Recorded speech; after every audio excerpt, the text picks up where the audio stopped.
Israel में हाल के इतिहास की सबसे भीषण जंगल की आग ने तबाही मचा दी है। इस आपदा के चलते प्रधानमंत्री बेंजामिन नेतन्याहू ने राष्ट्रीय आपातकाल की घोषणा कर दी है। जेरूसलम के पास लगी इस भयावह आग के कारण हजारों लोगों को सुरक्षित स्थानों पर ले जाया गया है और राजधानी के ऊपर धुएं का घना गुबार छा गया है। कई देशों ने इजराइल की मदद के लिए अग्निशमन विमान भेजे हैं और सेना को भी बचाव और निकासी कार्यों में लगाया गया है। सभी इस स्थिति को नियंत्रित करने की कोशिश में जुटे हैं। जंगल की आग का विवरण। स्थान। ये जंगल की आग जेरूसलम के पास लातरून क्षेत्र में शुरू हुई और तेजी से फैल गई। शुरुआत। आग 30 अप्रैल 2025 को शुरू हुई और तेज हवाओं और गर्मी के कारण अनियंत्रित हो गई। प्रभाव। 3 समुदायों को खाली कराया गया। कम से कम 13 लोग घायल हुए, हालांकि किसी की मौत की खबर नहीं है। जेरूसलम तेल अवीव को जोड़ने वाली मुख्य राजमार्ग रूट 1 को बंद कर दिया गया। टीवी फुटेज में दिखा कि लोग अपनी कारें छोड़कर धुएं और आग की लपटों से भाग रहे थे।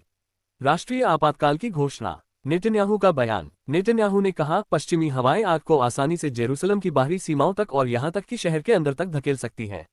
हमें जितने संभव हो उतने अग्निशमन वाहनों को लाना होगा और वर्तमान आग की रेखाओं से परे अग्नि अवरोधक बनाना होगा। यह अब राष्ट्रीय आपातकाल है, न कि केवल स्थानीय। सैन्य तैनाती। इजराइल रक्षा बल IDF को निकासी और बचाव कार्यों में सहायता के लिए तैनात किया गया है। सेना ने हेलीकॉप्टरों का उपयोग करके आग पर पानी डालने का प्रयास किया। अग्निशमन विमान। इटली और क्रोएशिया ने 3 अग्निशमन विमान भेजने की पुष्टि की। इजराइल ने ग्रीस, साइप्रस और बल्गेरिया से भी सहायता मांगी है। फ्रांस का समर्थन। फ्रांसीसी राष्ट्रपति इमैनुएल मैक्रों ने इजराइल के साथ एकजुटता व्यक्त करते हुए एक्स पर लिखा, हम इजराइल को भौतिक सहायता प्रदान करने के लिए तैयार हैं। प्रभावित क्षेत्र और स्थिति। निकासी। लातरून और आसपास के क्षेत्रों से हजारों लोगों को सुरक्षित स्थानों पर ले जाया गया। कई लोग अपने घर छोड़कर भागे और कुछ को सड़कों पर फंसा देखा गया। धुएं का प्रभाव। जेरूसलम के ऊपर धुएं का घना बादल छा गया, जिसके कारण सांस लेने में दिक्कत और दृश्यता कम हो गई।